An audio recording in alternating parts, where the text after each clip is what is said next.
Good morning, afternoon, and evening, everybody. My name is MiAh the King, and I only seem to get sick on weekdays. I must have a weakened immune system. Now then, today we're taking a look at a game just released on Steam called Millennia, developed by C-Prompt Games and published by Paradox Interactive, released not in early access and selling for $40.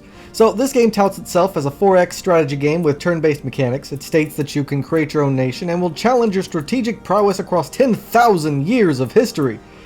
Honestly, it sounds really similar to humankind. So, is it? If it isn't, is it any good? Does it do anything different? Is it worth our time and money? Well, let's find out together, shall we?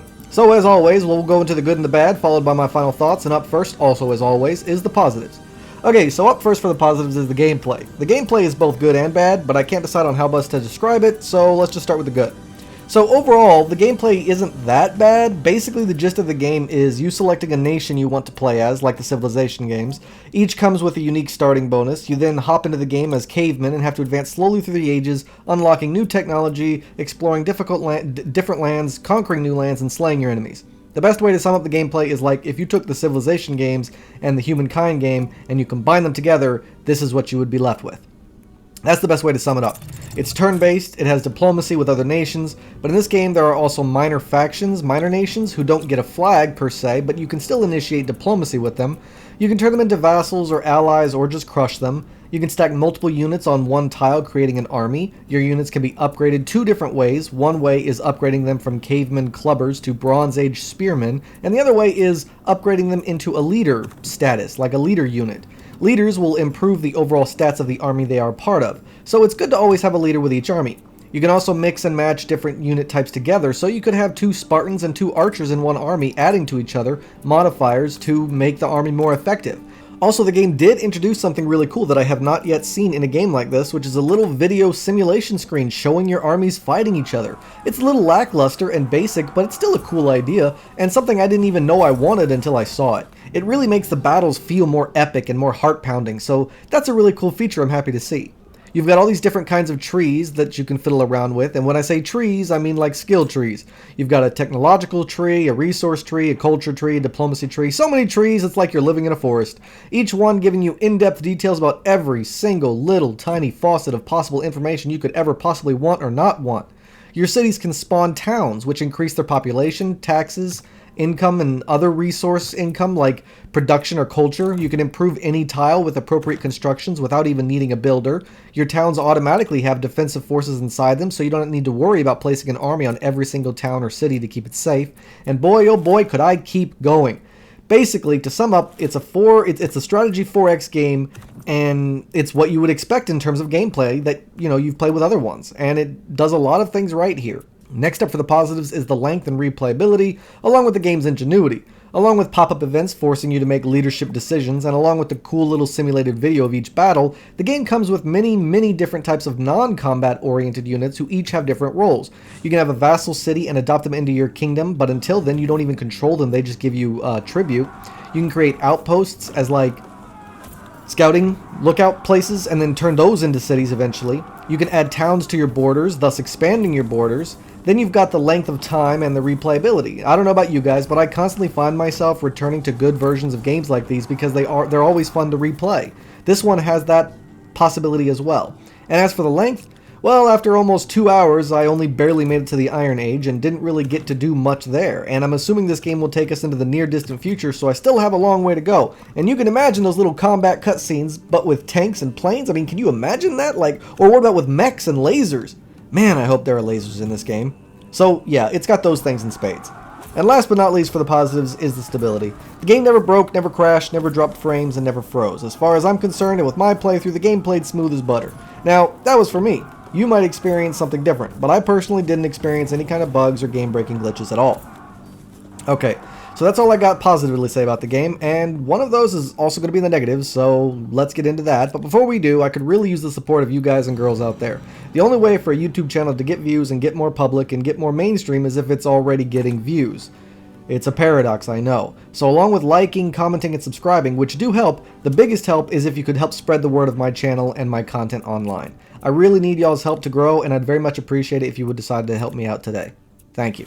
Now then, on to the negatives. And man, before I go into this, I gotta say, I was really hopeful for this game. I was really excited for it. And this next part it's gonna suck. Well, let's just get into it then. The first up for the negatives is the graphics. It looks pretty bad in almost every way. I mean, the hand-drawn art that springs up every now and then, I mean, that's pretty good, but everything else is just kind of ugly to look at, in my opinion. There's no attention to detail. The contrast is barely there. The colors are decent, I guess, and the lighting... What lighting? I don't see a whole lot of lighting effects here. And it never really gets better, so it's not exactly pretty to look at. But normally, that wouldn't be a huge deal for me. It might be for someone else, which is why I mentioned it, but graphics don't make the game, in my opinion. Up next is the sound design. It's okay. It's not great.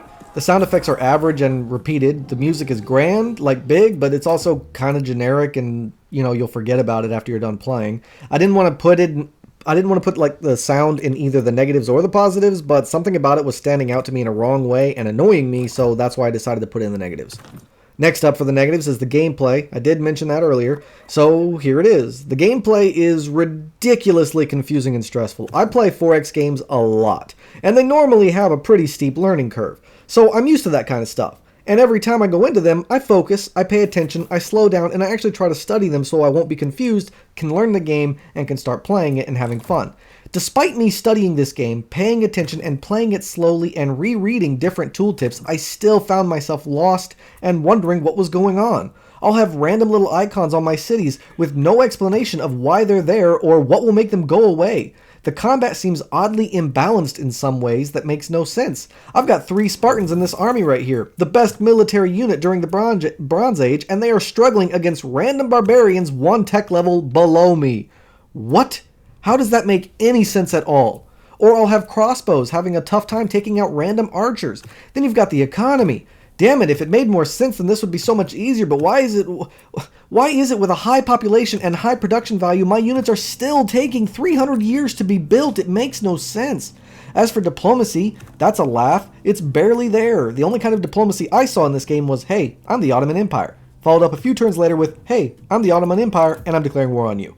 Diplomacy my ass. I had a pretty good army too, so I don't even understand. What about research? Well, it's broken as well. From the get-go, you could just go straight to researching Bronze Age or Iron Age. You don't need to do all the little upgrades in between at all if you don't want to. So with that being the case, might as well just go straight up through the ages so you can have better units. I was playing and within 10 turns the AI had gone up to the Bronze Age. 10 turns later and they were at the Iron Age. I had just gotten to Bronze Age because I was researching all the little fixins in between thinking they mattered. Also focused my empire on research and knowledge, so how the hell did they beat me? I just don't understand, and that's the game's fault.